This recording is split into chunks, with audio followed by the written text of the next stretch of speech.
I am Chinese.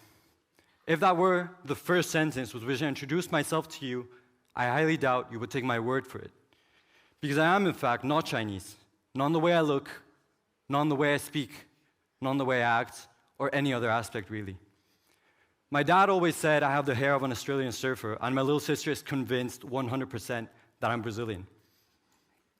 However, I've lived in Asia for about more than half of my life, and in that sense, maybe, just maybe, I'm Asian. Okay, sure, I'm not Asian, but I am an architect.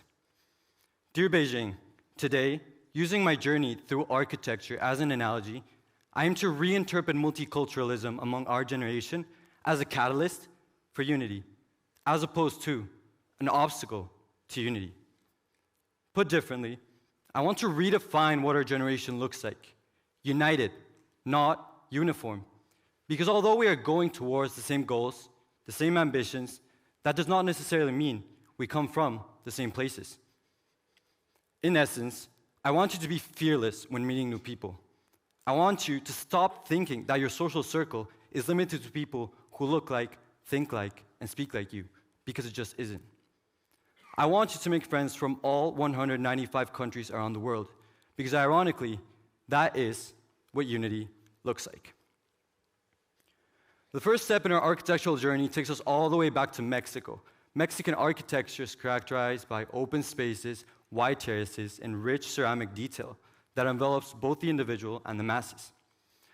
I remember when I was about 7 years old, standing in the center of a traditional patio. I was basking in the sun, and I was just admiring the way Mexican architecture beautifully integrates sunlight into every single corner of the house. You won't find a single corner that is not illuminated and warm. I've taken that with me, and every single design I've created, I've had the chance of integrating that sunlight, making it a key part of my own architecture. The second step of our journey takes us a bit closer to home, but not quite yet, and it is in India. I was still pretty little when I had the chance of moving to India. There I had the privilege of exploring the Maharashtrian classics and the masterpieces not limited to the Taj Mahal. Indian architecture is characterized by opulent passageways and intricate jalousies that are perfectly designed for optimal airflow during the tropical monsoon months. Indian architecture took this challenge it had, which was its harsh weather, and created such a beautiful solution out of it. You know, it perfectly integrates its exteriors with its exteriors. And same as with Mexico, I've taken that, I've made it my own, and in all the projects I've worked with, I've had the chance to integrate air and ventilation. And then finally, China. I'm sure you are all relatively familiar with Chinese architecture. Its modest pavilions and elegant outward extended ceilings are perfectly designed to withstand heavy rain. Moreover, it does a great job of integrating introspection and sophistication into every one of its tea rooms and courthouses.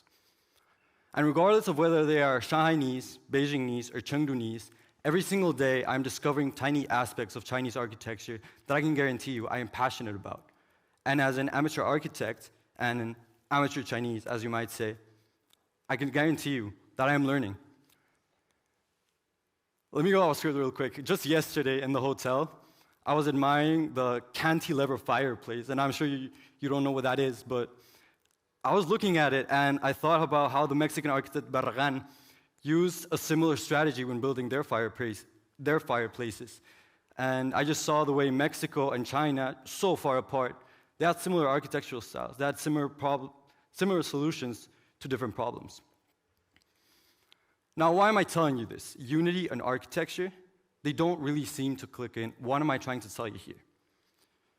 What I'm trying to tell you here is that every single element, style, and culture I've had the privilege of being immersed in has shaped me.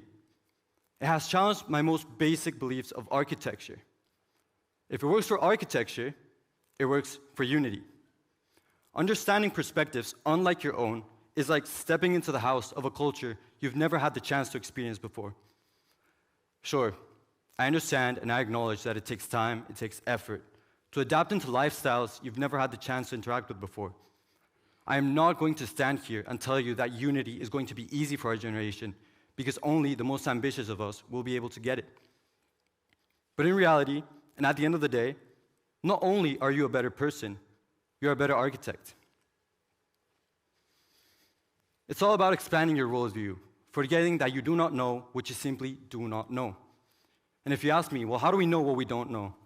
I'll tell you that it's by being united with people that show us how small a perspective can really get to be in life. Do we have any math people in the audience? I just won, thank you. Let me give you an analogy. If you have a set function and you input an x value, you'll get a y value. If you input the exact same x value into the exact same function, you will get the exact same y value. Change your function, change your x value. Your domain is now new. You have a new answer. Dear Beijing, if there was one thing I would like you all to leave with today, it would be this. Unity happens when we take our differences and proudly make them our similarities. Let me say that again. Unity happens when we take our differences and proudly make them our similarities. I'm not Chinese, not in the way I look, not in the way I speak, or any other aspect really. But I can guarantee you that this country, 12,450 kilometers away from the place I come from, has shaped me and has pushed me out of myself in a way I wish every single person in this room could experience. Luckily, you just did, and you can again, right here, right now.